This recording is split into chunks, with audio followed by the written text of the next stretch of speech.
We're back after a break to change the videotape. If everybody who wants to remain could sit down. Welcome. Enter and sign in, please. My name is Joyce Poller. I live at 58 Maple Hill, and I just have two very quick points to make. The first one regarding the presentation that we had. If there was an acceptable view from Maple Hill, there would have been a simulation from Maple Hill.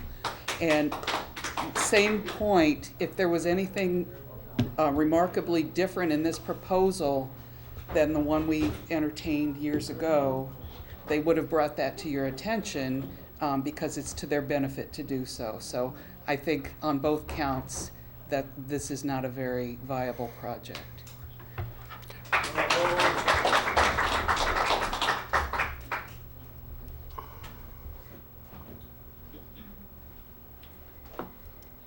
Mayor, trustees, my name is Kathleen Sanborn. Currently, I live at 9 Foxwood Drive, Pleasantville, but I've been a member of the Pleasantville community for 48 years, and also currently my son, his wife, and children live here. And before making my comments, I'd like to read a letter from another long-term Pleasantville resident who cannot be here tonight because her job as a caregiver to another Foxwood resident became something of an emergency today. So this is her letter. I can give it to you. My name is Nancy Paulus. I live in Pleasantville for over 30 years, and now I live in Foxwood. I'm a caregiver with extensive experience and aware of the need of assisted living and Alzheimer's care in our community. I cannot attend tonight's meeting because of my patient at Foxwood has taken a bad turn. The Sunrise Project would be good for some people in the Foxwood community because we have a large number of residents who could use assisted care, some of which I'm providing, and for me personally. I want the option to stay in Pleasantville if I need assisted care. I don't want to have to leave a lifetime of friends because I have medical issues. I'm on personal terms with about 3 dozen Foxwood residents. Most don't know that a project is even being proposed for the church site, and those who do don't care. Some, like me, want it for convenience sake. Pleasantville needs conveniently located assisted living and Alzheimer's treatment facilities. Anyone who has ever seen the effects of Alzheimer's would be hard-pressed to deny care to those victims and their families. Please consider the Sunrise application and approve it. Nancy Paulus, 9 Tudor Court, Pleasantville, New York. I would like to take the opportunity to stay in Pleasantville if I need assisted living. I don't want to leave my family and friends and go to someplace remote and live with strangers, nor do I want to be a burden to my children and friends, a plight that many Pleasantville seniors face. I'm hoping that if the board will accept this petition, and I want to make sure that the process is fair, please don't take us out of the equation.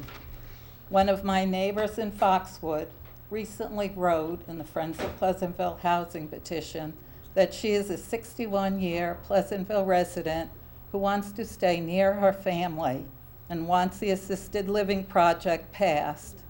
She recommends something very interesting, and I know people have mentioned it this evening. It's a chance to give the community its chance to decide the issue, a secret ballot to all homeowners on an issue that affects the entire community. Thank you.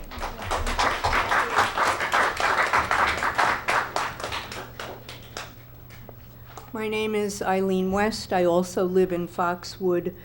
There were comments tonight about good places to put an assisted living facility. I think it would be a wonderful thing.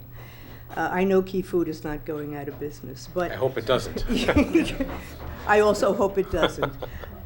If this were in a different location, I really don't think you would have this kind of opposition. This location has been studied. It was studied for 16 months. We had the benchmark application. We had neighbors pitting each other against each other, and fights and bitterness and anger. And there really is no difference, as has been pointed out, between this application and the benchmark application. The building is higher than the benchmark building. The units are less, it's 79, but the occupancy is higher. It's 117 as opposed to 106. The frontage is no different. The configuration is a little different, but it's just as massive. This is on the top of a hill. With all due respect to that picture, that's not on the top of a hill. That is flat. That's not what it's going to look like. It can't look like that unless they raise Maple Hill. It is just not the place for it. And we have elected representatives. We're not supposed to be a democracy by secret ballot. We're supposed to be a democracy by our elected representatives who have heard this for 16 months and decided something. And I just don't think that we should go through this again when there isn't anything really different that's been before you.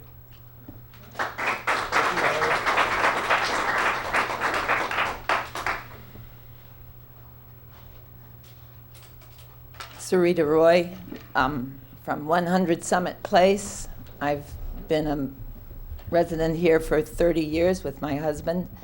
I did work as the director of adult day healthcare for 12 years. I believe in the work. It's important work. I do have to say that that is a nonprofit that I worked for. And when we're talking about commercial, that's a very different story. I have concerns not only about what it might turn into, but once it leaves, what are we left with in terms of a commercial site there? It could be a blimpie stand, it could be just about anything. My other concern has to do with my work with IAHD, and some of you know it as St. Jude's.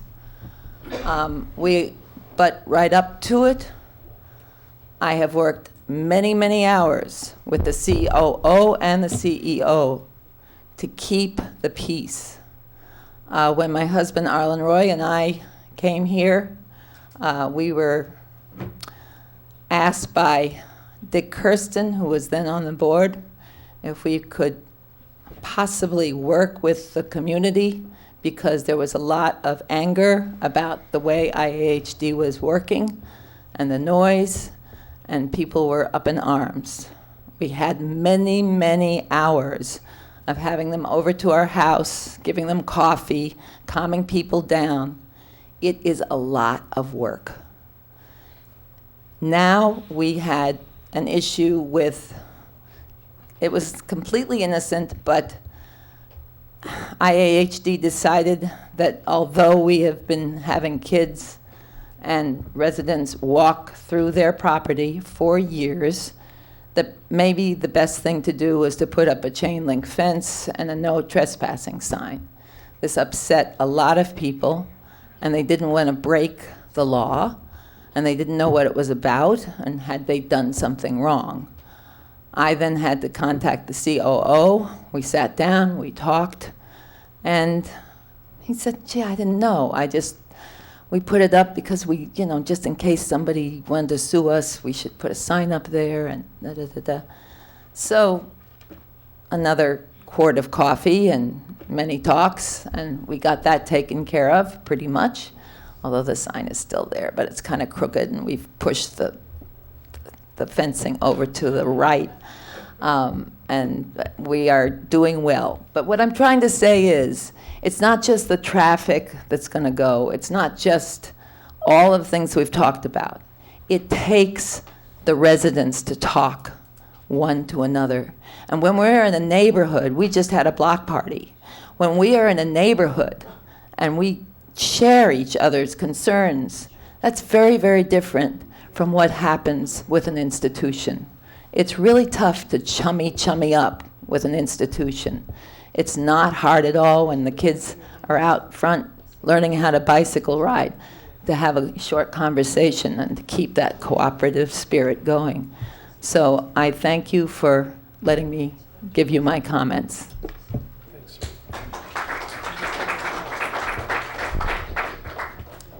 Bill Killian, 23 Grove Street. I also have been in Pleasantville about 24 years, and I had the opportunity to read a couple of the letters online, as well as reading a piece by Ben Lane, who had a nice timeline on the history of the zoning here in town from 1927 to pretty much current. I'm definitely not going to go through all of it, but the point that I would make is that at times, for specific reasons, zoning has in fact changed, evolved, changed as a function of political reasons, as well as additional uses that weren't present previously.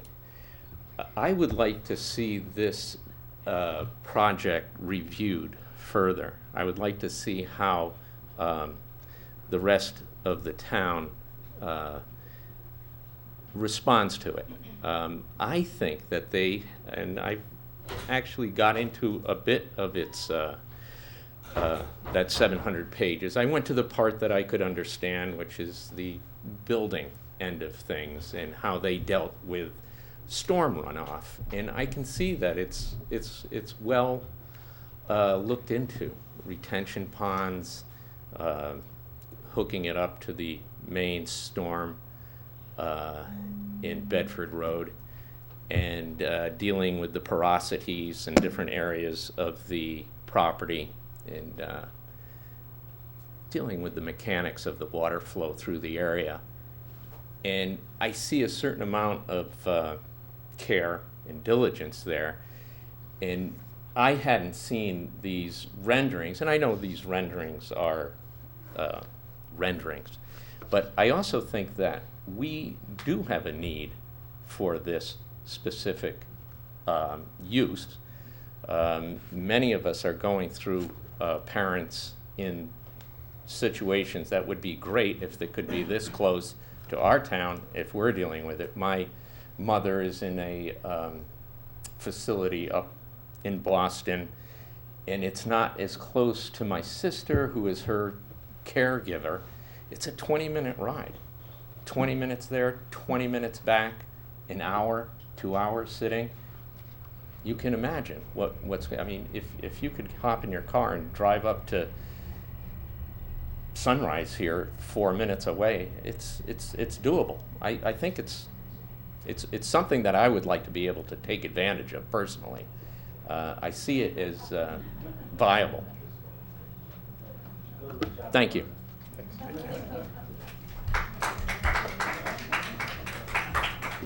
Gay, can we let everybody speak a first time before we start having repeats there? I didn't see anyone. Good Thanks, evening. yeah. My name is Stephen Harrigan. I live at 157 Mountain Road. I'm not going to tell you how long I've been in the village. Oh, because come on. Longer than all of you, let me put it that way. We never leave. We go up to the Bank Cemetery. But I'm not going to keep you. I know you're tired and you probably don't want to hear a lot. And, it's my background is I am a professional healthcare administrator. I'm a licensed nursing home administrator, and I've run assisted living facilities. And what we're talking about here, ironically, is a residence. It's a different type of residence than a single-family home, but it is a residence for people. And it's a service that's badly needed in this community. I'm reaching an age where, someday I may possibly face having to consider something like this for myself or my wife. And I'd very much like to have the option of staying in Pleasantville, although I've made an alternate plan based on what's going on. Several, I think. You're But the only thing I'd say to the board is it's very difficult once you've publicly expressed your opinion on this application to take a look at it in an open-minded way. So maybe what we're talking about tonight really is a waste of time. And but I felt it was important enough to come out and say that anyway, because I'd ask all of you to look down within yourselves and be professionals and really have a look at this application without a preconceived notion, if it's possible. And give it a chance. Reach out to the larger community. I think if you apply a balancing test on this application, you'll find there's only one conclusion you can reach, that this application is something that's needed on this site in the village of Pleasantville. Thank you.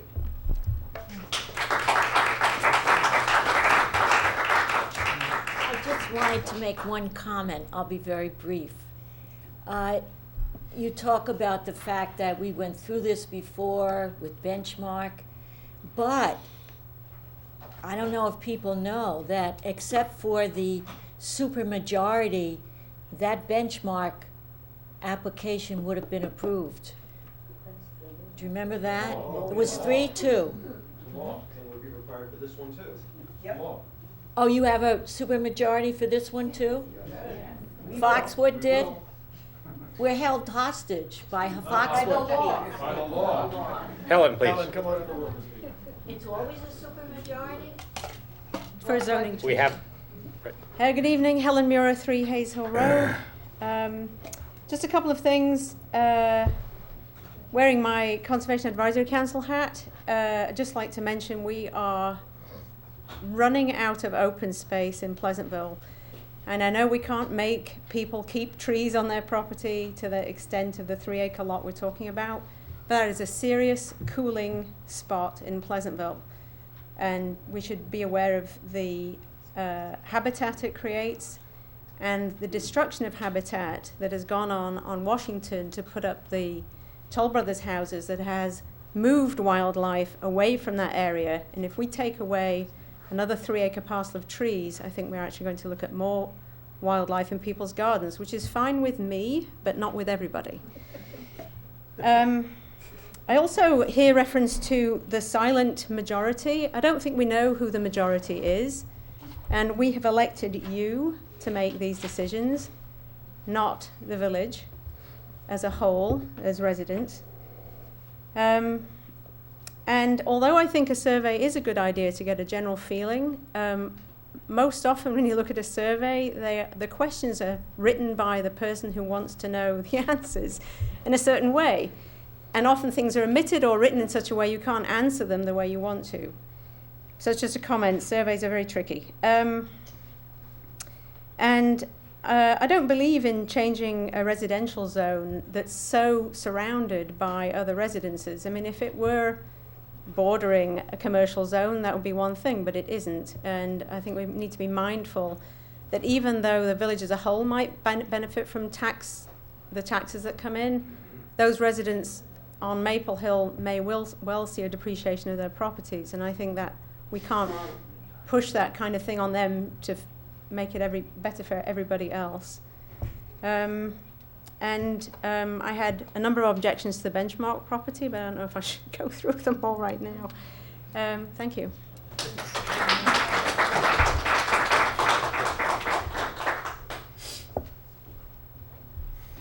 Good evening. My name is Monica Strobel, 66 Maple Hill Road, Pleasantville. I'd like to share these pictures of the view from my living room of the proposed site. This is a view that exists from my home for approximately 5 to 5.5 months of the year. May I? sure. Mm-hmm. 66? 66.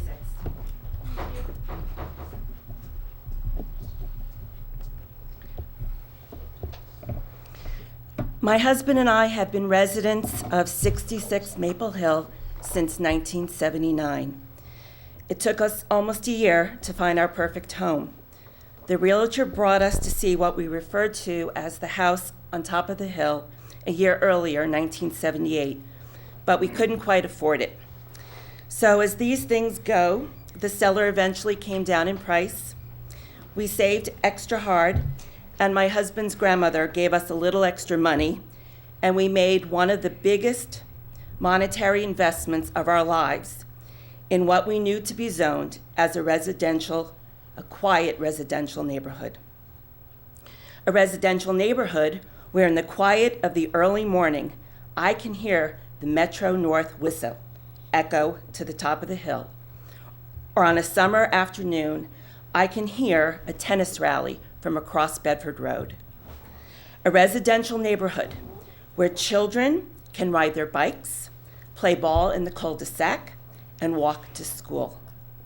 Like many others here, within time we grew our family, supported our schools, reinvested in our home and property, and continue to pay our taxes with fidelity.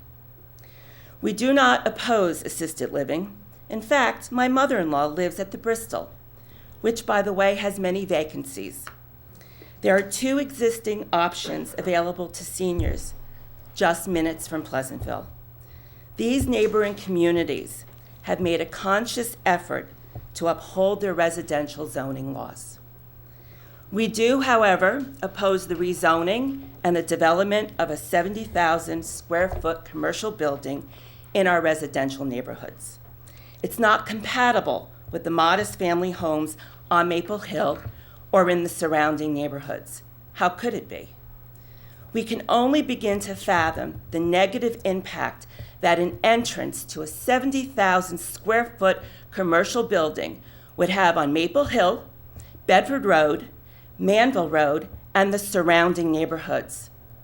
As I mentioned, we reinvested in our home and property, securing the appropriate permits, following the required setbacks and ordinances to respect the buffer zones of our neighbors.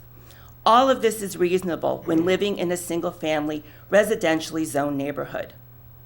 What we feel is not reasonable is to change the zoning that will allow a 70,000 square foot commercial building to swallow up the landscape of our neighborhoods and, in turn, forever change the dynamics of our neighborhoods.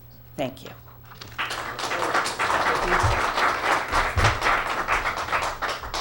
Tony? I need my cane. I've been sitting too long. Right.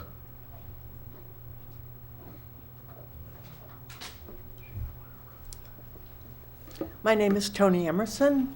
I live at 25 Country Club Lane in Pleasantville.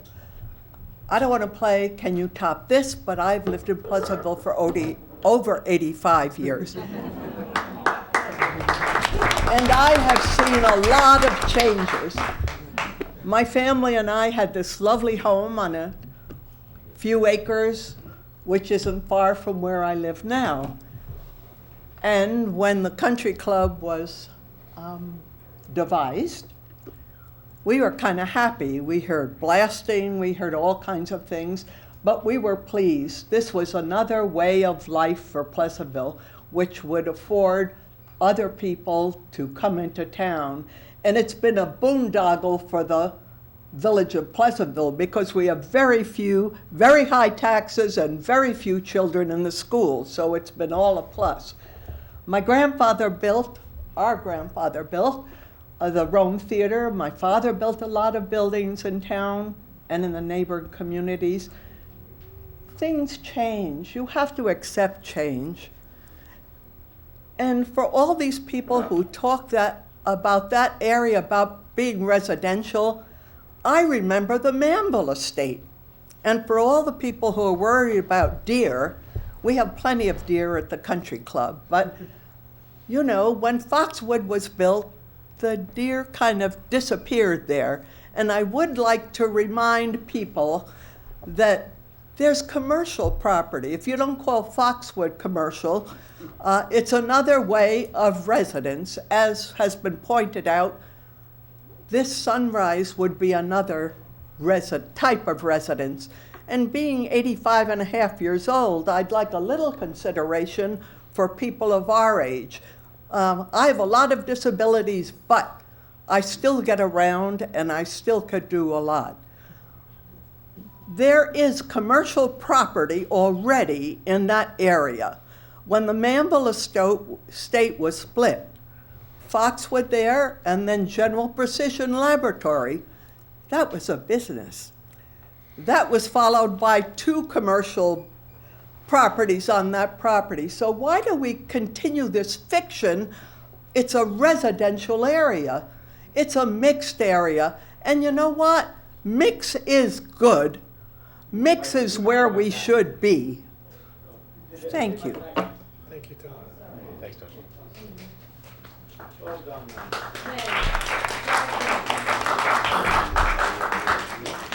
Other speakers?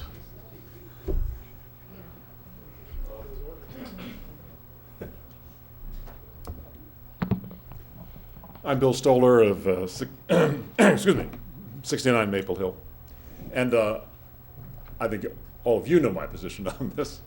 I agree with my neighbors, and I agree with the 4 members of the board who think this Sunrise proposal should not go forward. I think there's very little point in going through the process again. Some people who have spoken up, either here or there have been some emails circulating in the village. There's a website that's clearly been professionally built, have been talking about how the fact that somehow the board is willing to kind of cut this off at the knees and not really give it any consideration. But that's not true. People have come up here and said, well, we don't have all the facts. A presentation hasn't been made. But the fact is, if you were interested in this facility, if you were interested in this project going forward, if you're on that side of the equation, you've had ample opportunity. There have been several hearings. I've attended most of them. Been work sessions and public hearings, and regular board meetings at which this has been discussed.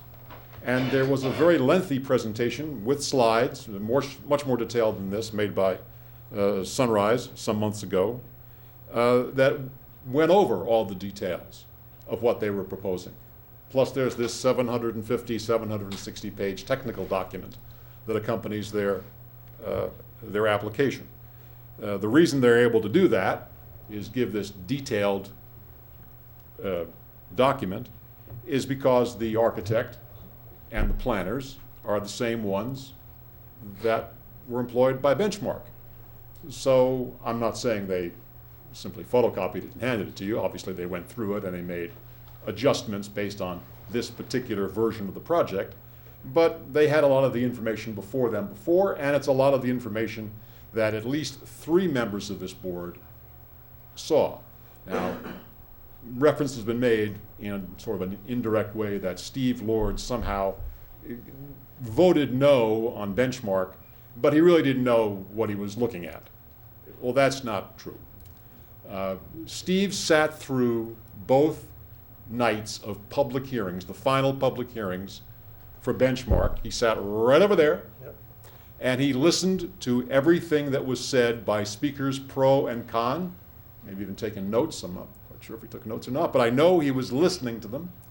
Steve Lord met with Benchmark's attorney, Benchmark's architect, Benchmark's consultants for several hours, I think, and went through with them all the documentation that they had presented in months and months of hearings. He asked questions. Steve Lord met with me and 2 other people from the neighborhood for a couple of hours one night, and we had a contentious discussion where there was a lot of back and forth, where he questioned why we were opposed, and he played devil's advocate in some places, and frankly, not me, but the 2 other people who were in that meeting walked out and said to me, oh, he's voting yes. That's how contentious a discussion we had. Steve drilled down into what it was. So for somebody to get up here, as somebody else did, and I don't remember who it was, and it's not important who it was, because this has been also said in some of the writings, that only 2 people on this board went through Benchmark. That's not true. 3 people on this board went through Benchmark. Then to say, as I saw somewhere, that Joe Stargiotti didn't even bother to look at Benchmark. Yes, he didn't bother to look at Benchmark. Joe Stargiotti said publicly he wasn't looking backwards. He wanted to look at this proposal on its own merits. and reach his conclusion as to that. And Nicole wasn't here for Benchmark. She didn't have to look back at it. She looked at the property, she spoke to people, and she read, I presume, as much as possible of the 750 pages, okay? And this notion that we somehow have to go through this all over again, that we have to have the professional engineers come in and lay it out, and that we have to go into the details of the stormwater drainage. We have to go into the details of the construction. We have to go into the details of the traffic. They didn't do a new traffic study, okay? I know they didn't do a new traffic study because they put up on the corner of Maple Hill, I believe it was last year sometimes, and don't hold me to exactly when it was. One of my neighbors probably does remember. They put up a traffic counter on Maple Hill for less than a week. Less than a week. And then they added that to the previous studies they had done on Bedford Road and Manville and everything else, which they had done for Benchmark. But the difference is, Benchmark decided that it was not a good idea to exit the project onto Maple Hill, a totally residential street, that they were going to exit right onto Bedford Road. For some reason, the people from Sunrise want to exit this property, the employees, the deliveries, the garbage pickups, the ambulances, whatever goes in and out of that property, they want to exit that on a residential street where the only thing between Maple Hill and getting onto Bedford Road is a stop sign, one stop sign. When you're at that stop sign, and I would advise anybody who would like to do this to try it, come on Maple Hill, turn around in the church parking lot, and come back down in the middle of the day, and then try to get out onto Bedford Road from Maple Hill. You'll discover you have to creep past the stop sign, okay, and you can look north on 117, and you can see the traffic very clearly coming down on 117. And then you turn your head to look the other way, and you discover that you can't see very much. You can't see the traffic that's on Broadway heading for the T with Manville, because it turns, the road turns, and there's landscaping by the homeowners on that corner and beyond. There's trees, there's bushes, they're evergreens. You can't see. You have to inch your car out part of the way into Bedford Road to be able to see what's coming.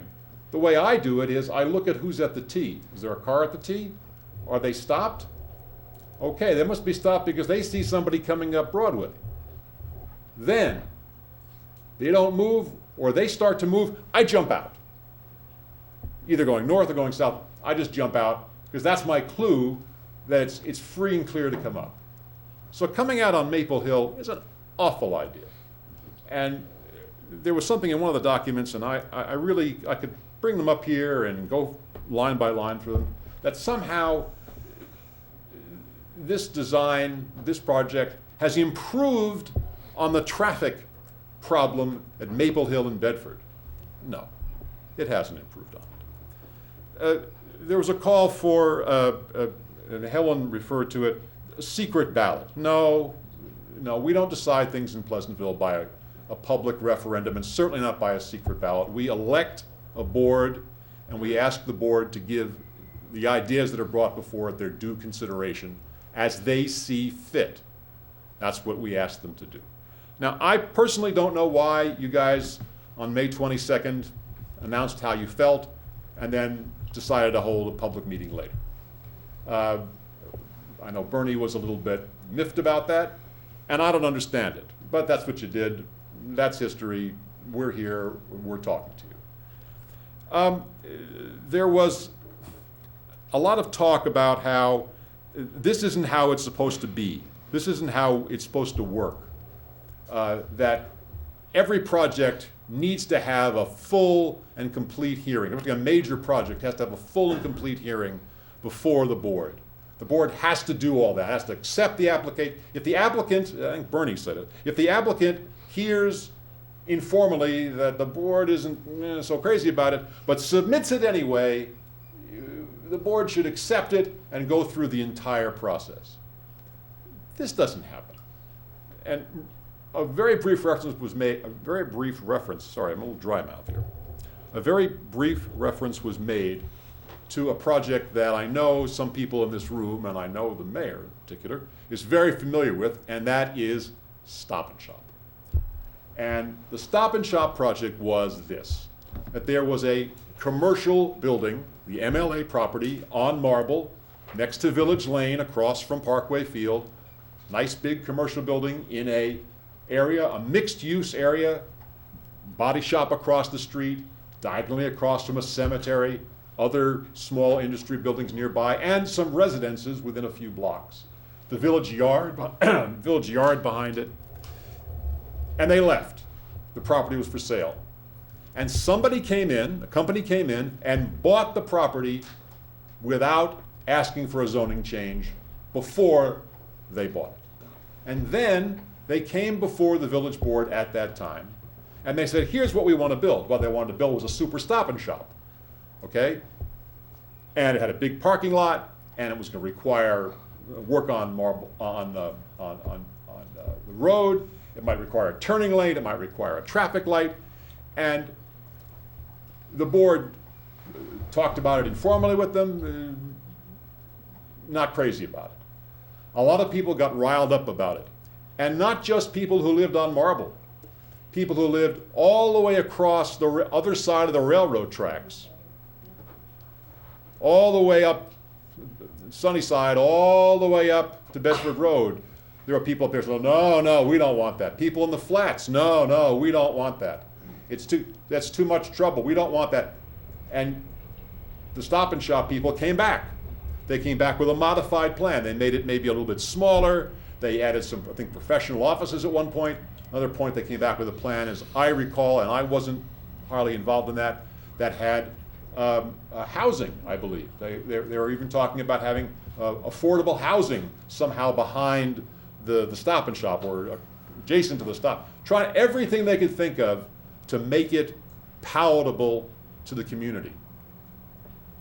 There was no vote. The village board didn't get an application and accept the application just because the applicant wanted to do this, and then go through 12 months, 18 months, 24 months of studying it in detail and then voting no. The sense of the board to the applicant was, sorry, this is not something that we're going to support. And Stop and Shop said, okay, I guess we're not going to get anywhere. And that property was not improved on until the knife company finally bought it, knocked down the old building, put up their offices in their warehouse, and now there's a productive industrial use there. And that wasn't a street next to houses. So we've done this before. The board's done this before. I'm just giving you one big example of the village deciding not to accept an application, to say to an applicant, sorry, this is not something that we see as a good fit for this area. And so now, 4 members of this board have said to this applicant, having gone through 18 months or 19 months, however long it was, of benchmark, a similar project, not exactly the same, but very similar, and said, you know, we don't think this is a good fit for this exact place. It's nothing about Sunrise. It's nothing about whether an assisted living is good, bad, or indifferent. It's nothing about property values, really, because I'm one of these people who thinks that my property values may change a little bit. I'm not thinking that the value of my property is going to drop like a stone if they build this. I know I'm going to be able to see it from my back porch. I know I'm going to see it every winter when the trees lose their leaves. I know I'm going to hear it, all right? It's going to be there. It's going to be very obvious. It's going to be in a hill. It's going to be visible to me, to my neighbors, to Foxwood, that little drive-by they did. Really, it doesn't look it in the animation. It looks kind of big, really. To me, looked kind of big. Looked kind of big coming out of the drive at Foxwood. There's this thing right in front of you. You can put up some trees, but unless you're putting up gigantic evergreen trees from day one, you're going to see it. It's changing a neighborhood. It's changing a neighborhood that's residential. Reference has been made to this being residential. It's residential in the sense that people live there. Who lives there? Elderly people who need help. There's been a lot of talk, and as people go around about this, that somehow this is for Pleasantville seniors, as if this is a place where when you can no longer want to live in your home's now too big, you sell your home and you move in here. No, this is for much more elderly people. They say 85-year-old average. People who need help. It's assisted living. People who need memory care. It's assisted living. It's not senior housing. It's not affordable housing. Now, I know that Sunrise's, the way they price things is different than the way Benchmark did. Benchmark sort of was like you paid a certain price based on the room you got, and you got all the services. My understanding from Jerry, and Jerry will tell me if I'm wrong about this, that you pay for the room and then additional services are like a la carte, right? So they start out at one price, but depending on how much care someone needs, the price can go up. So you might start out at $5,000, $4,500, but you can easily rise to $7,000, $8,000, $9,000, the same kind of prices that are charged at the Bristol. And I believe the Bristol has the same kind of pricing. Is that not true? The same kind of a la carte? Bristol starts for level 1 care at $6,800 a month. $6,800 a month, and then it goes up to $17,000 for memory care. And then it goes up. So this is not affordable housing for seniors. This is not for people who are 50 plus or 55 plus. This is for people who are much older than that. And by the way, I don't want to brag about anything. I happen to be a senior citizen myself. I may not look it, but I'm a certifiable senior citizen according to the government. So a young senior citizen.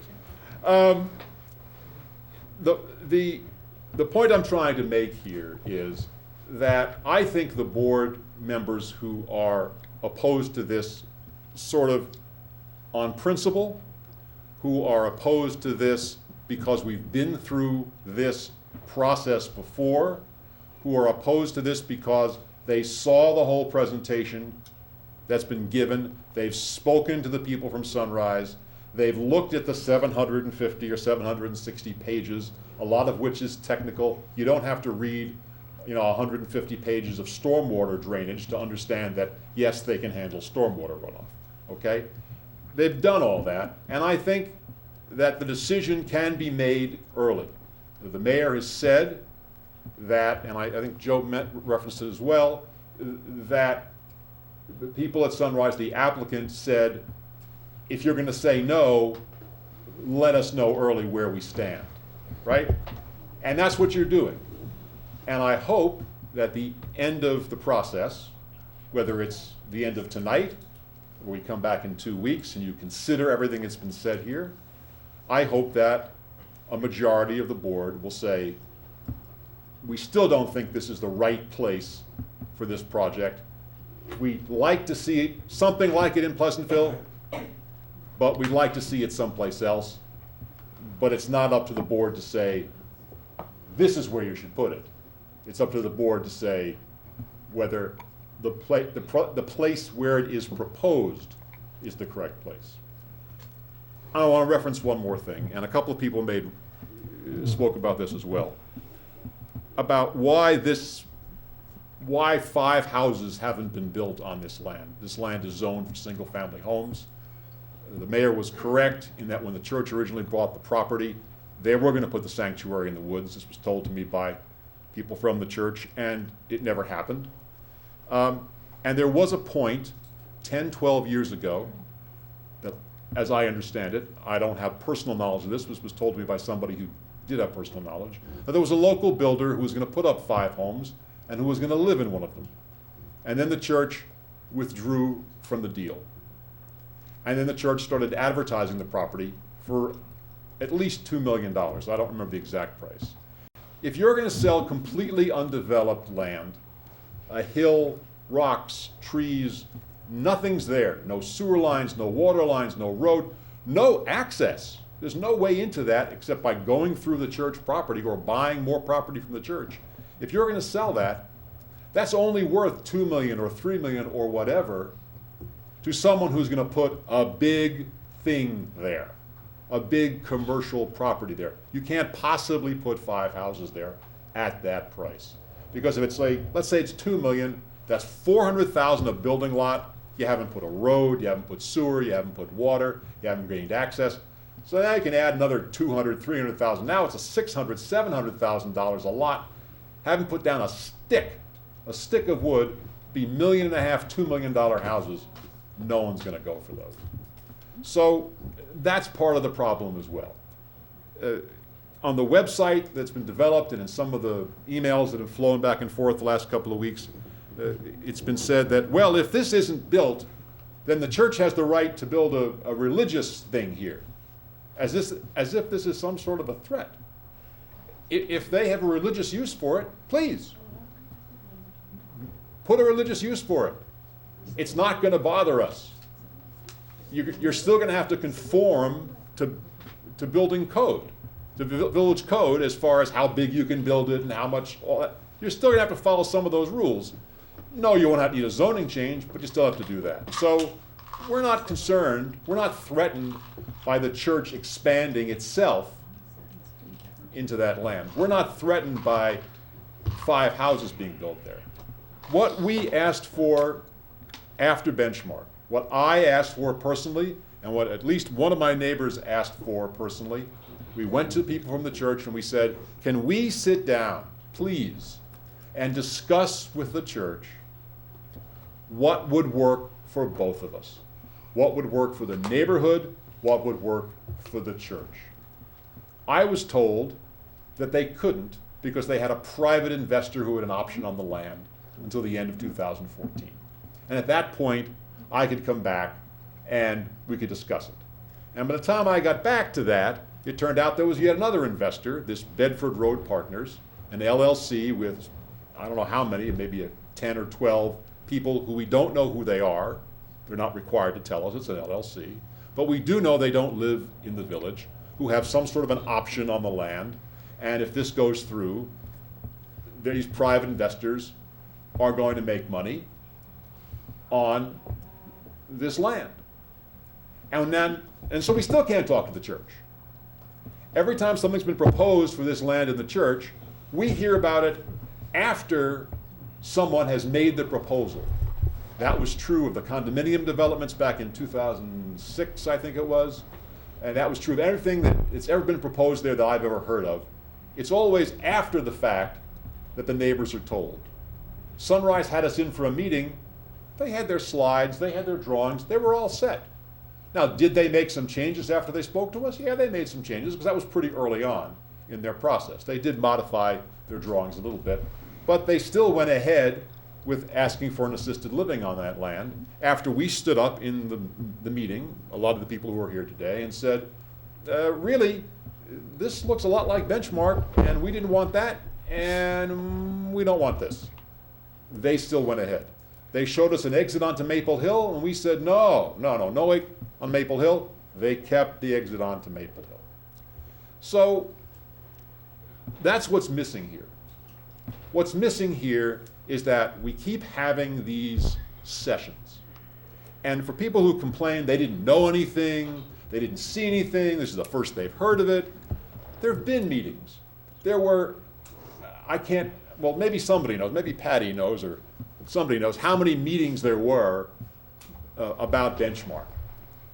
And I will tell you, and those of you who are here for benchmark may remember that there was always 1, 2, 3, 4, 6 people from the neighborhood sitting here for every single one of those meetings. And for a lot of the meetings, the only people who were sitting on this side to argue for benchmark were their lawyer, their project manager, their architect, their consultant. Nobody else came, nobody else spoke up. In any of those meetings, even though they weren't public hearings, the mayor was nice enough to allow people to speak for or against things, and we did speak on several occasions. Where were those people then opposing that? And then they come here after there have already been, as I said, several meetings and a presentation of Sunrise, and they say, oh, this is being done undercover, it's being snuck past us, something's going on, we didn't know about this. Really? Really? It's been in the Examiner, it's posted, the village board sends out its agenda before every meeting, it's all there. Nothing mysterious is going on. If you're interested in the process, if you want to know about it, if you want to speak about it, there's been an opportunity before tonight to make your feelings known. Even if you didn't say them in public, you could write an email, you could send a letter, you could speak to an individual trustee, and that's what many of us did. And if the people who are in favor of this didn't do that then, and then turn around and claim, oh, this was all done behind our backs, sorry, it wasn't. So once again, I would urge the four of you who expressed reservations about this particular project to stay with it. Keep that opinion. Think about what's been said today. Take another look at those 750 pages. And when you're ready to vote, vote. And speaking for myself and for many of my neighbors who live in the area, and for people across the village who have joined us, so they've written to us, they've called us, they've told us, they don't live in our neighborhood, but they've told us they don't like it either. Stick with us, please. Thank you. I'd just like to clarify two things. The first is that there was a separate traffic study done, so I did want to mention that. You know, I am the lone wolf. It keeps getting referenced, and I'm perfectly comfortable in that position. It was my understanding when we met with the applicant that our feelings be known, but that the process not be stopped based on what those feelings were. And I agree with you that during benchmark, there were not enough people here, maybe to say on the other side. And I hope that this village has learned from that, and that's why we have so many people here coming to debate. It is disappointing for me that my fellow trustees would not want this process to go forward. I was a voter for assisted living. I am very much in favor of having assisted living here in Pleasantville. You know, I've read a few notes that said, you know, you can go to Atria right down the street. Well, if I wanted to live in Pleasantville, moving to Briarcliff wouldn't be an option for me. I'd want to stay here, and I think that that's, you know, what some of the points are. But I've heard the name Benchmark tonight more than I've heard the name Sunrise. That bothers me, because we're still talking about an old project. With all due respect to Steve got the Cliff Note version of the last application. I was here from the beginning, and believe me, where we started and where we ended up was very different. And I think that he did his due diligence and tried to do what he could in the how many weeks that you were in, but you couldn't possibly do that. I still don't know enough. Mindy unfortunately left, and I appreciate her coming. She will tell you that I'm the most impatient person, and I was ready for people to stop talking so we could get out of here when we were talking about that. But we can't do that, and we need to keep talking. I don't know enough. I don't think Sunrise has had enough information. There's a lot of misinformation. Like you said, they've not done a traffic study. They have. I did not say they did not do a traffic study. I said they did a short traffic survey at the corner of Maple Hill I don't think that's accurate. It is accurate. I live there, ma'am, and I saw the detectors up on poles, and then they went away after a few days, and there weren't any other detectors on Bedford Road or at the Manville crossing. They simply took it and they added it to what the study they previously had. It was just the same consultants, the same traffic consultants that they had for Benchmark. So I think that's all they did. So the issue for me is that I don't want to hear about the traffic study from the neighborhood. I want to hear it from the traffic professional. And I want the rest of the community to hear that from... Pages. No, that's what I want. And I'm one of the people that gets to vote. right? And I'm the one, and we don't get enough of that. Even tonight, I've heard the words benchmark, stop and shop, and other things more than I've actually heard about Sunrise. And that's why I want the process to move forward so that everybody in the community can hear what it is that this project is, and then for right or for wrong, we move forward and vote. And while I give Maple Hill a lot of credit for always being here, there are a lot more people now interested in this, and I think they deserve to hear the full application. And they had their opportunity tonight, did they not? Well, no, because we're not even moving forward. I think this is an inappropriate, in some ways, discussion, because right now we really shouldn't be deciding whether we're for or against it. We should be deciding whether we want to hear more. That's my opinion. So, all right. I used to live on Bedford Road, and now I live on Country Club Lane. Yeah. Good evening. My name is Mitchell Kaufman. I live at 54 Summit Place. Again, as most people have been discussing tonight, I'm a resident of Pleasantville over 30 years. We moved into this neighborhood up on Summit Place, a nice quiet cul-de-sac, to start a family, to have a home where the children grow up, good school district, nice neighbors. All I heard tonight is people are for it, people are against it, you're not neighborly, you're not doing the right thing. Seniors, we're all gonna be there one day. I don't have a problem with that. The Sunrise came out with this beautiful rendition. Unfortunately, they didn't show any elevation from our point of view. And I moved to this neighborhood, which is full of trees. All I'm gonna see now is the back of large residential apartment buildings, as we could call it. That's gonna make a big upset in the neighborhood. The traffic, you can't tell me that with 117 residents and 70 employees plus visitors, you're not going to have traffic, you're not going to have trucks making deliveries, garbage trucks, milk trucks, sanitation trucks, backing up 3, 4 o'clock in the morning making their drop-offs or picking up refuse. It's gonna be an issue, as is their facilities for cooking. The smoking, I don't care what kind of vents they use, it's still going to manifest and come up to the elevation where we are above the facility. I don't think it's right for that neighborhood. We need assisted living. My father was in a nursing home for over 10 years. I would have loved it to be close to Pleasantville. We had to go to New Rochelle. It was a long ride. I did it every week for 10 years. You have to do what you have to do. Yes, maybe we could find a location in Pleasantville down the line and somebody could build it. But right now, for this location, it's not viable. It shouldn't be in a residential neighborhood.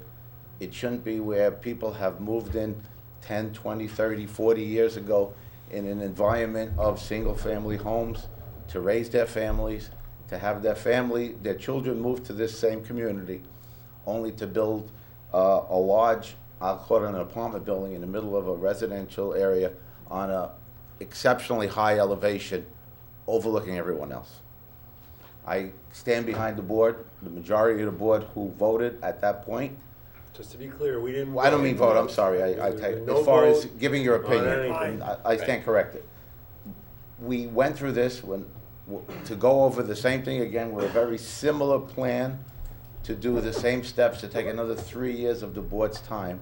As mentioned earlier, there's so many things that could be done in this village and with the time you have expended than to go through this whole process again because it's very similar to the original process. I think we need to move forward and move on so everybody could get back to their lives and people won't be in disagreement with people. Just go back to the way we had it before and we can move on. Thank you for your time. Got a brief break for tape change again. All right, folks, we're back again. The videotape has been changed and we're back live. So, other speakers? Oh, boy. Jonathan, could you I imagine you will, but you need to divulge your relationship to the applicant. Thank you, Peter. I think everything that I've sent, I've always done that, and I won't disappoint you tonight. Jonathan Cunningham, 14 Tioga Lane. I am a consultant to Benchmark, or to Sunrise. I've heard Benchmark so much tonight, I'm sorry. Are you a consultant? And I will also use the title that you bestowed on me when I was on the board, Gold Star Taxpayer. Just to be clear, you have a financial interest in whether this is successful or not. Is that true? I do. Okay. Very quick since this started with my op-ed in your comment. I wish you had been more accurate with that, because I said in my op-ed, I wasn't a trustee and politician for 12 years and didn't learn nothing.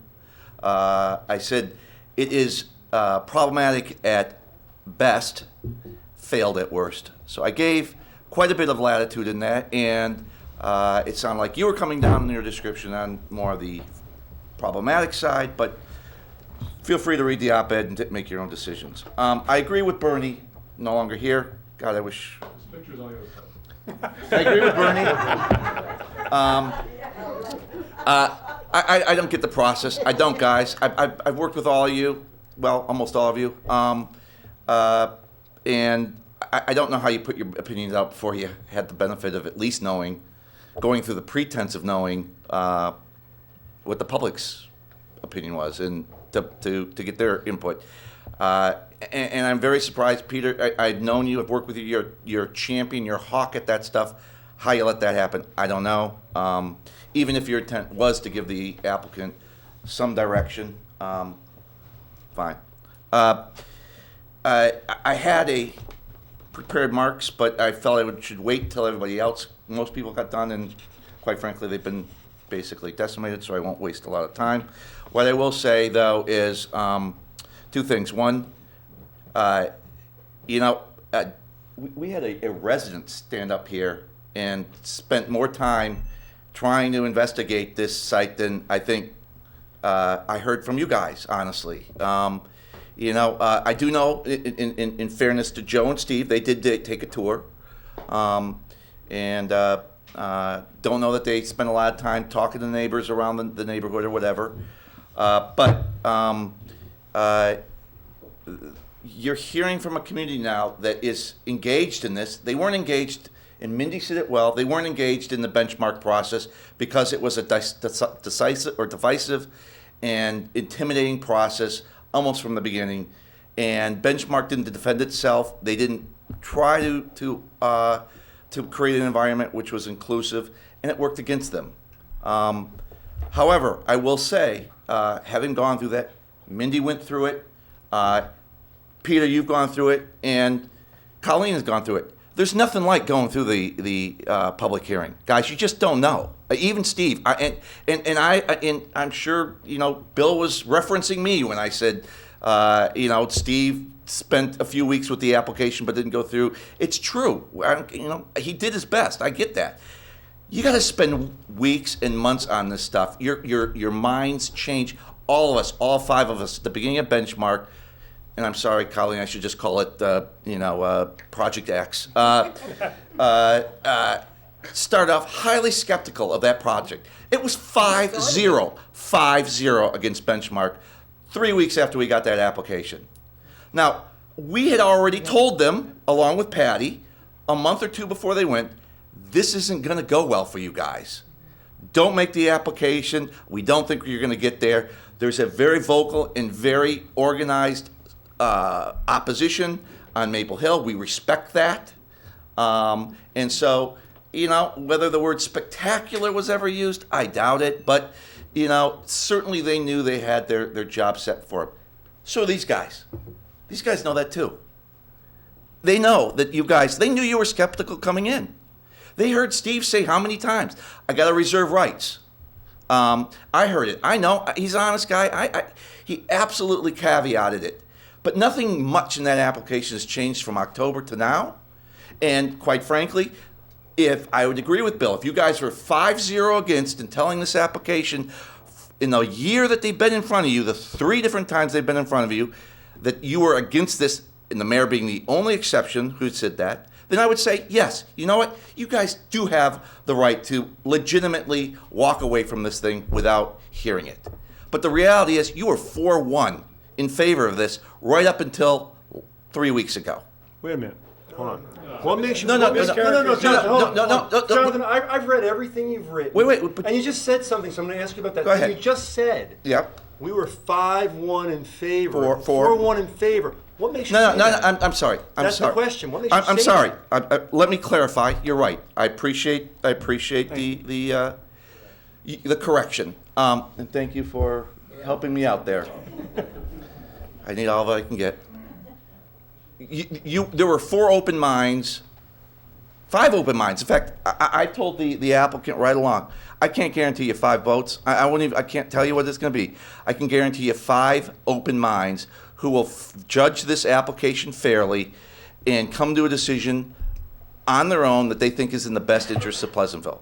So when I said 4, I knew that we had 4 people that were giving Sunrise the indication that they wanted to hear the application. That's all. Never gave them any sense you would vote for it or not. Steve would vote for it or not. I asked Bernie because I asked him, and he has a point of view. I know you were on this board a long time, and so you were involved in it. But he's a lawyer, and he's got a little different point of view. I'm not a lawyer. You're not a lawyer. I understand that.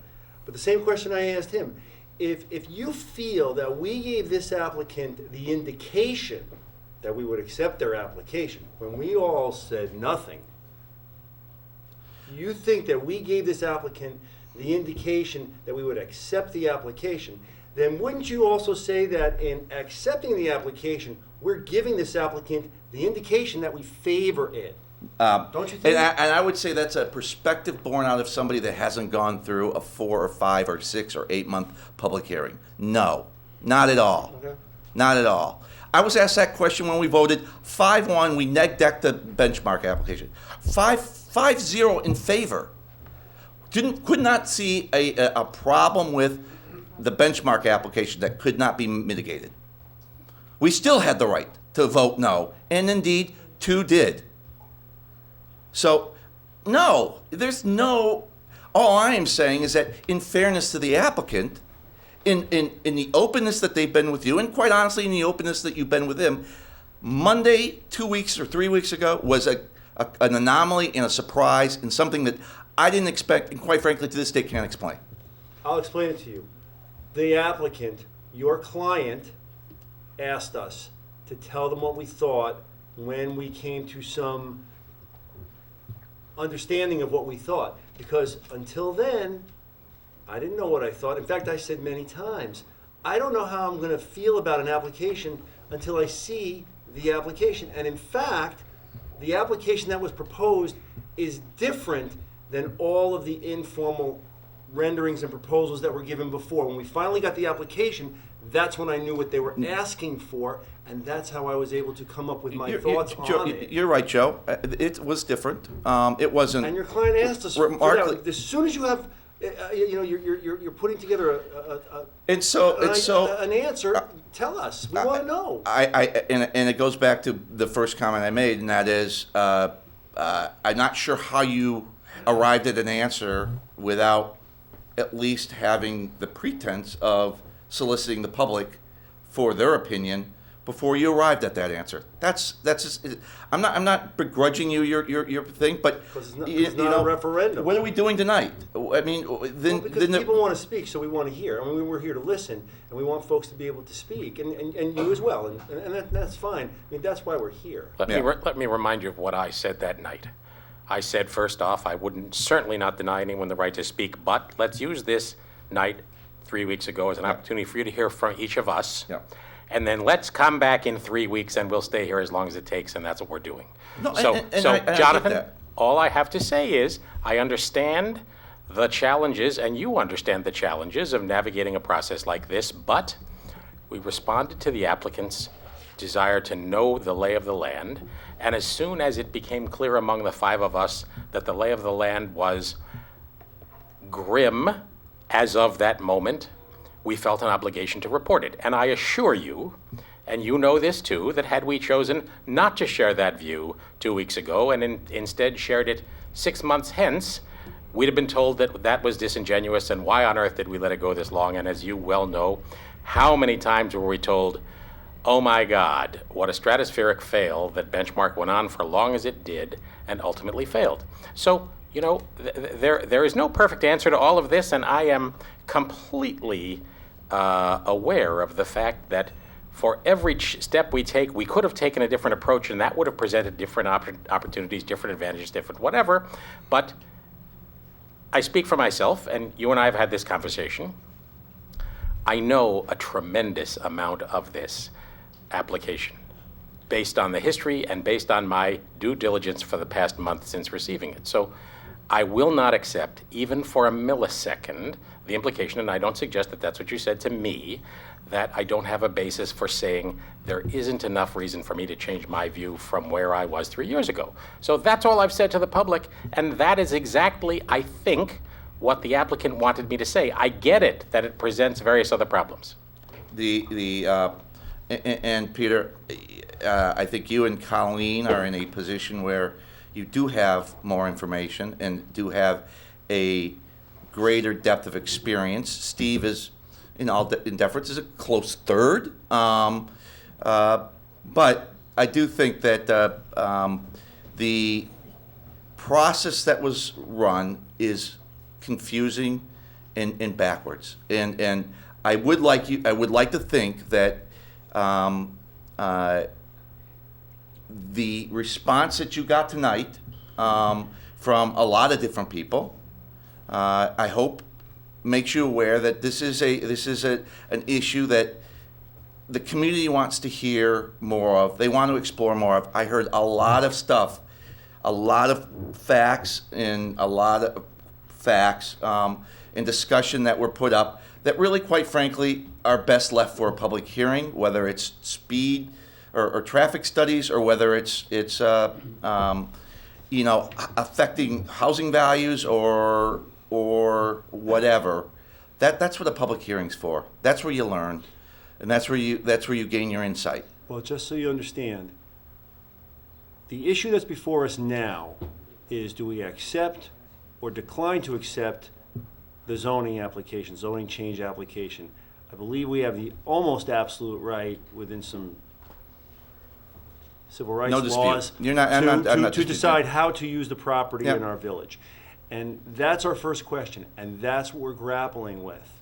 That's all we're grappling with right now. Do we accept it or not? But I will tell you, if at this point in the game, there's something that says to me, in my mind, this is a non-starter, I think it's wrong for me to not tell you that, and tell your client that, and have them go through a process when I already know in the back of my mind there's something about this project that I cannot vote yes on a zoning change for. I owe it to them. Right. And it's been suggested to me by various people that I ought not have shared my view with the public, even though I think I'm perhaps the least subject to any doubt about what I felt, that instead I should have shared it privately. I understand that there are many channels through which public processes go, but right. As you well know, we're all here, all of us, everybody in the room, trying to do the right thing. And none of us have a financial interest in this venture. So, well, one of us does. One of us does. I mean, none of us at the table. You sit in the room, so. The thing that I want to leave you guys with is this. There was a statement made earlier, and I fully support it, that at the end of the day, we're all neighbors. When I looked at the benchmark, looked at the benchmark application, and I went through it, I spent a lot of time really weighing that decision, and it included spending hours in the neighborhoods around various facilities. There were 2 or 3 of them I went to. I know Steve went to one as well, to make a decision as to whether to go forward, to make a decision as to whether or not you feel that it impacts the neighborhood. I don't think you can make that decision until you go do that homework. I think you need to get out there. I think you need to go and check it out for yourself and see whether or not you truly, you can get to the point where, Joe, you're of a mind maybe that you can't get over something, whether it's By the way, zoning or just whatever. so we're perfectly clear, at the last meeting I said I disfavor this application. I did say that. I did not say at the time that there's something about this application that I cannot vote yes on. And we did not yet have a vote on whether to accept this petition, and you'll get my answer the night we do vote on that question. Great, and I look forward to that. And good luck.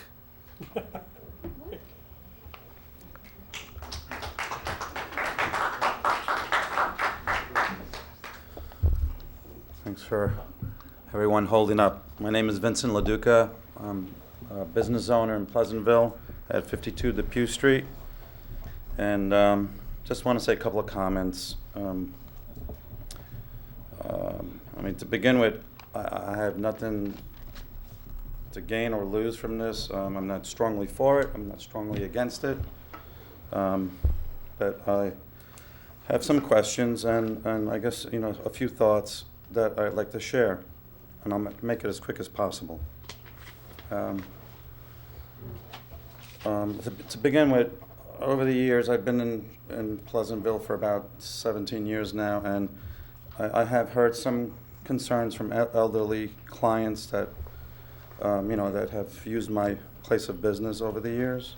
Can you fix cars good? Thank you.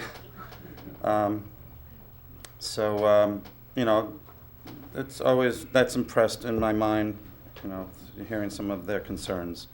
I can't put myself in your shoes, the residents that live, in the surrounding areas there. I probably would react similar to the people that, are going to get impacted by this the most. So it's hard for me to, like I said, be for it, be against it. I don't live there. I don't live in Pleasantville, but I do work in Pleasantville. I've been in the area for like the last 28 years in the local Pleasantville, Chappaqua area. And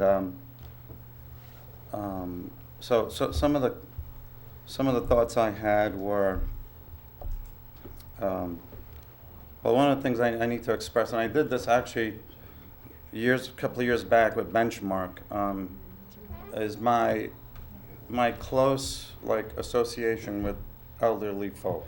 My grandparents raised me for about 8 to 10 years. I've learned a lot of things through my grandfather. I have a lot of respect for older people. I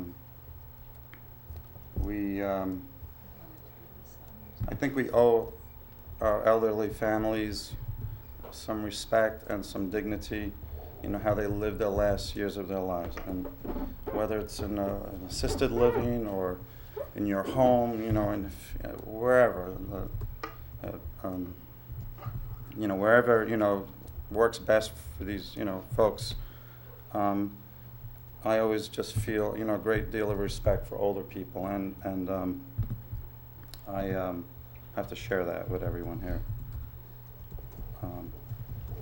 So, these people can be your mom, your dad, your uncle, your grandfather, grandmother. One day you'll be these people, and the decision you'll have to make in your life. Where am I going to go? Who's going to take care of me? Who's going to, do the things that I can't do? I don't know too much on the history of how Pleasantville has dealt with finding adequate space for elderly people to live. This is kind of new for me, but I heard about this meeting, and again, a lot of thoughts came into my mind.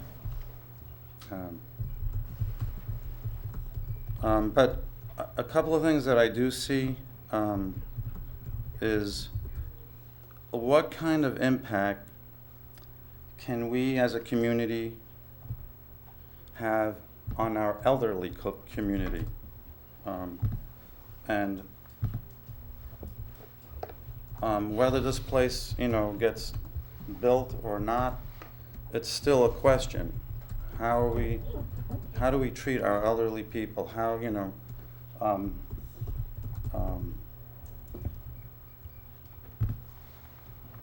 and I think one thing I can envision a day that maybe Pleasantville community can reach out and embrace our elderly in a way that will really like make Pleasantville stand out in ways that maybe it's never has.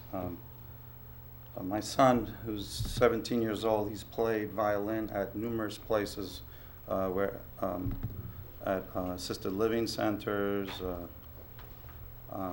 and I've been there once or twice while he was there, and I see the looks on these people's faces. They're so happy to see young people there. They're so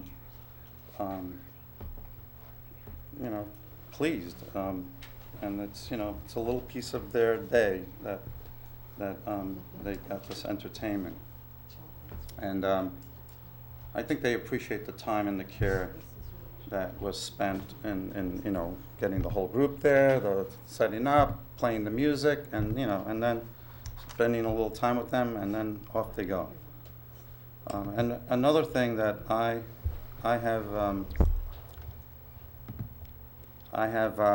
been impacted by, even today, older folk. There's two men that are my mentors, and they're both between 15 and 38 years older than me. And I have to say, they had a significant impact on my life, on my marriage, on who I am, on a lot of things. I look up to them. They're both married for like 35, and one's like 55 years marriage, and that to me is, something that I respect. So, again, I can't put myself in your shoes. These are your homes there. If this place goes up, it's going to be there for you, right in front of your face. And I know it could be tough. Like I said, if I put myself in your shoes, maybe I might say no, absolutely not. This is, but all I can say is there's a possibility something can truly go in like maybe some amazing way that might change Pleasantville. I mean, a lot of things have changed Pleasantville over the years. There's been a lot of places that have gone up. There have been a lot of places that have gone out of business. But so all I ask is the board and the community here just to have open ears and minds and hearts. Thank you. Thanks, Vince.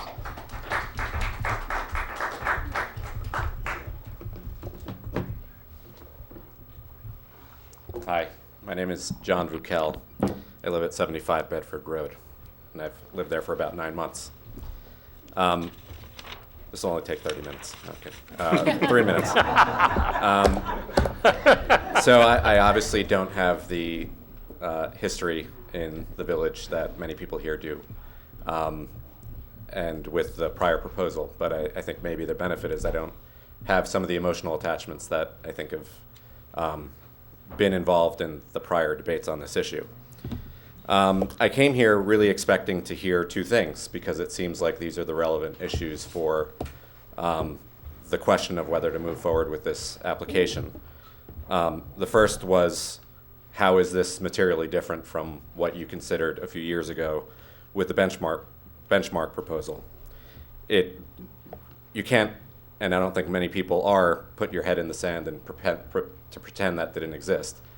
It's out there, and it's an issue, and I really, really expected to hear a good, detailed summary, knowing that the board kind of put it out on the line for Sunrise to come here tonight and make its case in light of your reservations that you expressed last time about what makes this different, better, and something that should reach a different result than the last proposal. And we just didn't hear that. We saw a nice graphic, and that's nice, but where's the answer to that question? And I'm really surprised that we didn't hear that. And it strikes me that there's a little bit of a disingenuous discussion going on if we're not actually getting into those details, because that should have been presented tonight.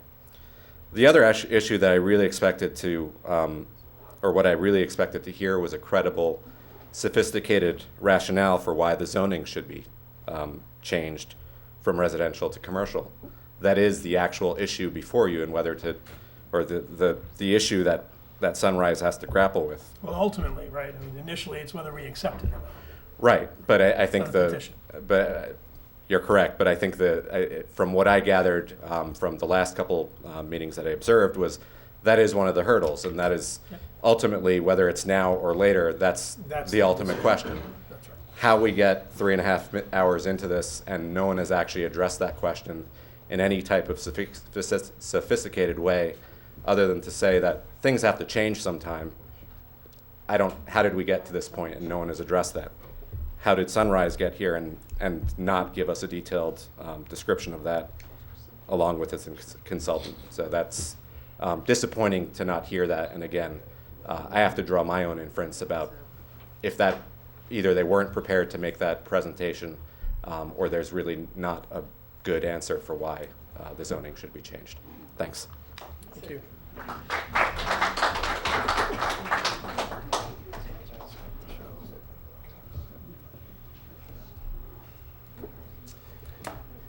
Andrew Layden, 44 Summit Place.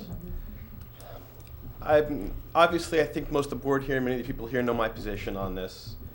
I've looked at a couple of different things. I was looking particularly at the master plan, the award-winning master plan, and somebody mentioned the need for assisted living. And I feel like the master plan says some very interesting things. It first of all talks about considering using these assisted livings by special permit in the B or B1. It says may be considered in other locations. They very clear in the master plan that they are for assisted living, and they're giving some guidelines as to where the board who's put together the master plan thinks it would be would be an appropriate location. Yet coming into this, Sunrise has continued to somewhat ignore that proposal and still want to go in this triple R location. Another thing that says in the master plan is that any new development must be compatible with adjacent residential neighborhoods to ensure that these areas retain their character and quality of life. And it also says potential development here must respect the surrounding residential neighborhoods. When Sunrise came in to talk to us and they presented what they thought, what they wanted to present, we immediately came to them and said the things that you probably heard. It's too big. It doesn't fit in this location. One thing I think also very clear about is an exit onto Maple Hill Road is absolutely a non-starter. And they haven't budged at that. They haven't taken into account, even if we're not in favor of the proposal as a whole, saying that we don't think that even this part of it's a good idea, and they haven't even taken that into account in terms of adapting to what the neighbors like. So talking about the board not listening to the master plan, I think the board absolutely is listening to the master plan when they listen to the neighbors and listen to the concerns of the surrounding neighborhoods. There's also been talk about this fact that the previous proposal was a 3-2 vote and failed, and only failed due to a technicality of a supermajority. Zoning changes, as people have mentioned, are one of the strongest protections that homeowners have to protect the value of their neighborhoods, the value of their houses, and their community and their nature. And I think, and now I can't be sure, but I would think that the reason that the supermajority requirements were put in was that any zoning change that was proposed, not even by a majority of the neighbors, but by as little as 40% of the neighbors, is something that needs to be seriously looked at and have a significant, I won't use the word extraordinary, but a very high level of benefit to the town to justify the zoning change that would negatively impact the immediate neighbors. So I feel like this talk that it was just a technicality isn't a technicality. It's doing exactly what it was designed for. It's designed to protect the neighbors, to use the zoning to say that if it's going to negatively impact somebody, even if that group is perhaps a minority, and I know there's been talk of a silent majority, and I don't know which way that lands, but regardless, part of the board is to protect the interests of everybody potentially even a minority if they're going to be severely impacted. And I think that the need for a supermajority, and I think it would be pretty clear that should this go forward to the eventual zoning recommendation, that we again have the 40% limit, the 40% required to require the supermajority. 20%, sorry, my mistake, 20% neighborhoods. Make it very clear that this is something that really needs to be extraordinary to be able to get a 4-1 vote. And to put the neighborhood through that when I think it's pretty clear that it's not going to reach that conclusion. The previous proposal went through the full secret process. And in that secret process, they reached I think it was a negative declaration that the facility would not have any environmental impact on the area. And yet it still did not meet the criteria that are required for the zoning change. So I don't think going through the 16-month process, that even in the best scenario, a negative declaration wouldn't necessarily change the situation that we found ourselves in many years ago. Or I shouldn't say many years ago, a few years ago. There was some talk about people on the board who's saying they would be interested in hearing the application before coming to a decision. Sunrise submitted the application. They have heard the application. It is completely within their right at that point to make a decision on that. The fact that they requested earlier to want to hear the application and reserve judgment until they've heard it, absolutely in no way requires them to accept it. And I think Joe would agree with me, that's what he's been saying. They've waited for the application to come in, and you guys have now had a chance to look at it and make a judgment on there based on, do you think this has a chance of passing? We can go through the secret process, 16 months of contentious hearings, lots of time, energy on that, go through a public hearing, which would probably be very similar to the discussions we've had here today, and reach the same point that we are at today. I don't think there's a real need to have to accept anything just to say we've gone through a process when we're already at the same situation we'd be at that point. I think we can resolve this in the near future without having to go through a long, drawn-out process that can be very contentious and doesn't really add anything. I think the board has enough information. I think to say that we don't respect the seniors of Pleasantville by not wanting us is a very great disrespect to Pleasantville. We definitely respect our seniors. The Clinton Street Center alone is an example of that, as well as the other community involvement with the Garden Club. Arc Stages, which I'm a member of, has a community outreach that does performances for seniors. We do our own outreach to seniors. We do respect the seniors, and we do even respect this proposal, as the master plan says, in an appropriate location. This is not that location. I think it's very clear that it's just much too large, not within the character of the neighborhood, and doesn't respect the neighborhood, the community, the surrounding residential neighborhood. And I don't think there's a reason to have to go through this to accept it just to make somebody feel like it's gone through a proper process when the people have the information they need to make the decision. Thank you. Thank you, Any, yep.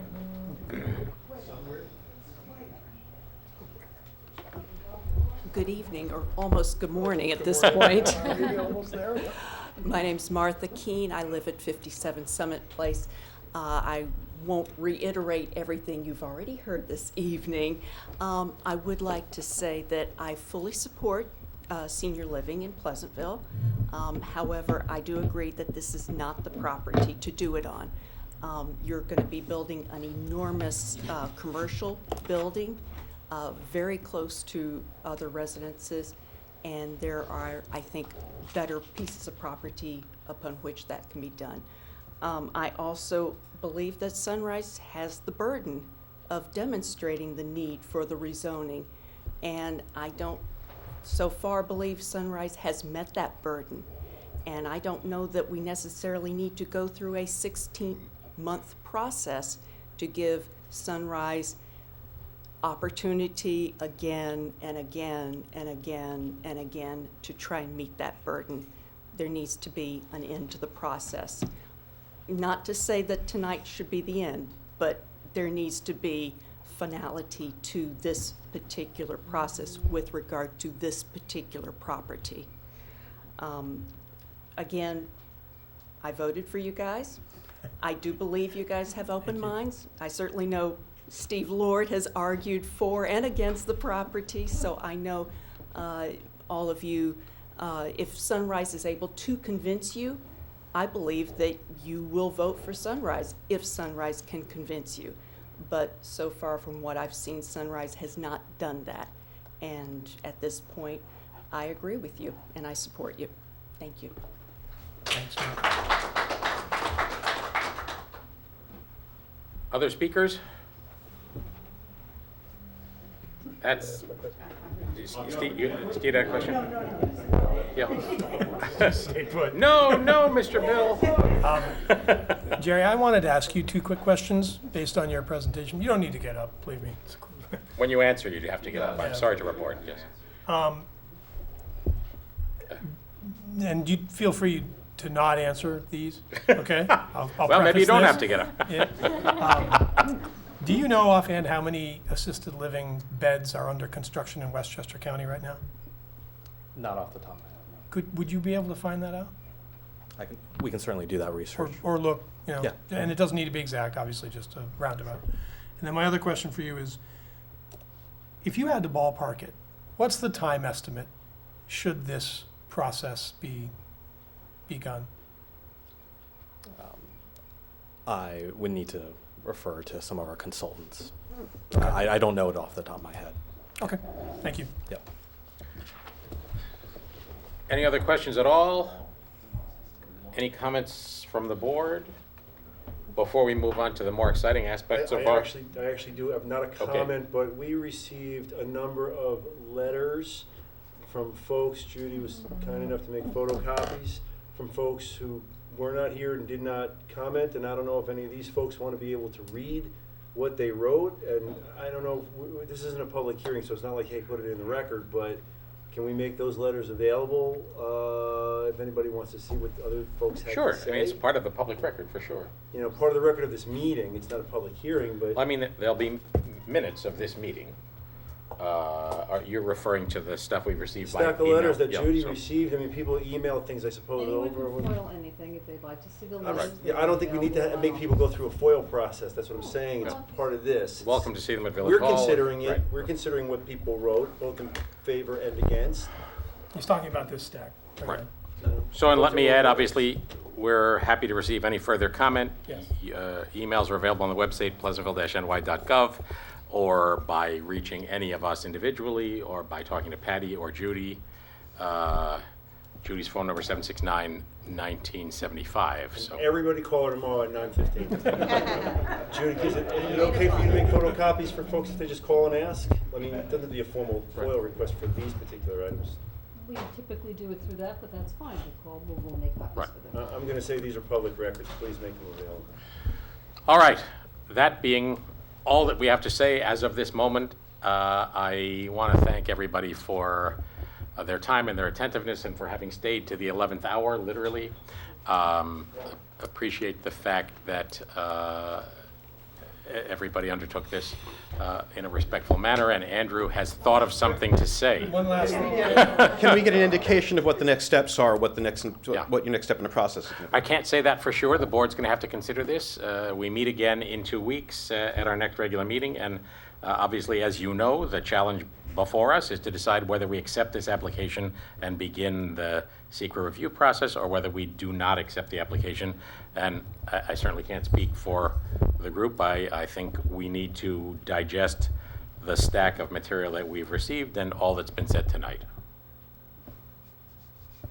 Anybody else see it differently?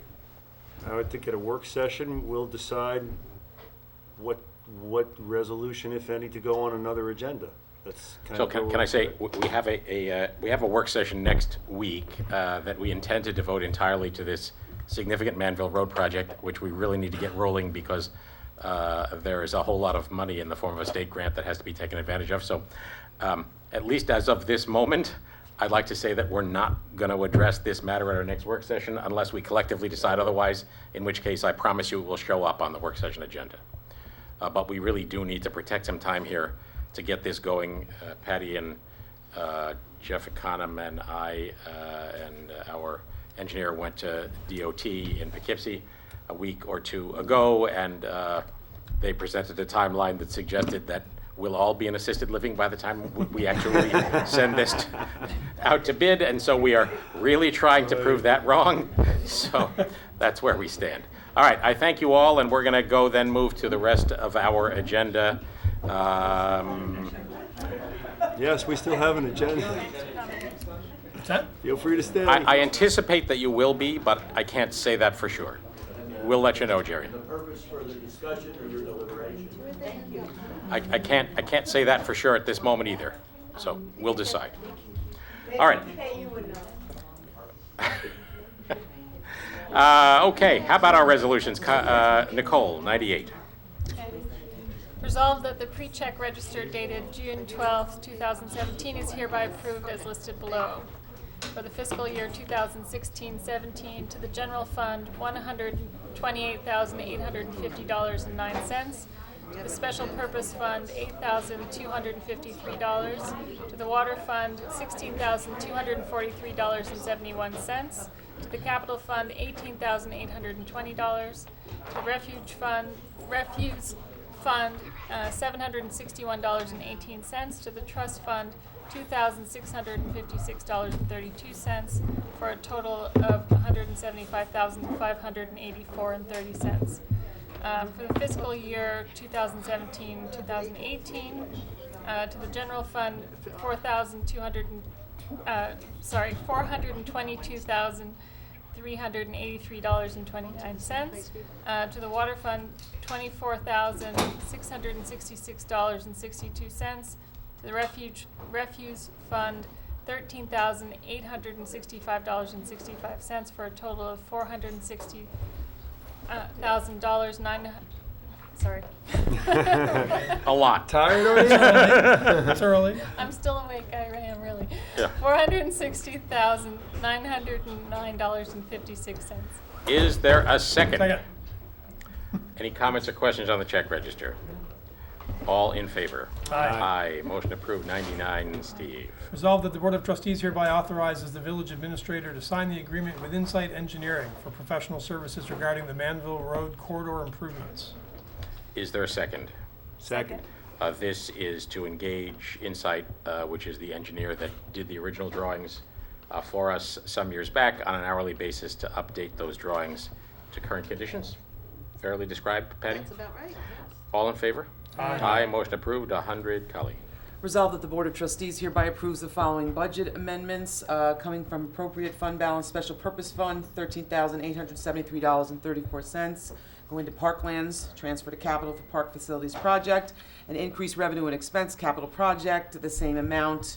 Revenue account transfer from Parklands to expenditure account capital parks facilities restrooms. Is there a second? Second. So Patty, this is just moving the money that we had in the Parklands Reserve. Correct. All in favor? Aye. Aye. Motion approved. 101, Joe. Resolved that the Board of Trustees hereby authorizes the village treasurer to close the following capital accounts and transfer open balances to new capital accounts as follows. Street resurfacing, a balance to transfer of $34,457.51. To close an account of a certain number, to transfer it to an account of a different number. Civic space, balance to transfer $9,406.35 against closing an account of a particular account number and transferring it to an account of a different number. Is there a second? Second. This is just, It's bookkeeping for the end of the fiscal year. Right. Mary likes to close out capitals and create new ones. okay. All in favor? Aye. Aye. Aye. Motion approved. 102, Nicole. Resolved that the Board of Trustees hereby designates Jeffrey Econom P.E. to act as the village engineer whenever the code of the Village of Pleasantville refers to village engineer. Is there a second? Second. Our DPW Superintendent, Jeff Econom, is also a professional engineer, allowing us to have him serve in these multiple roles. All in favor? Aye. Aye. Motion approved. 103, I think the last one. Steve. Res- Make it long, would you, Rick? Resolved that- Yeah, by the way, Once upon a you already time. have a trustee in there, you're gonna change it. Resolved that the Board of Trustees, there's some language that needs to be updated. Resolved that the Board of Trustees hereby approves the minutes of the meeting held on May 22nd, 2017. Is there a second? Second. Comments or corrections to the minutes? All in favor? Aye. Aye. Motion approved. Is there a motion to adjourn? So moved. Second. Second. All in favor? Aye. Aye. Shane, we didn't need another tape. Almost those. Right on the edge. I thank you all for your attention. Anyone who's still with us at 11:47 deserves a gold star. We look forward to seeing you in 2 weeks. Thank you. Thanks, Jerry.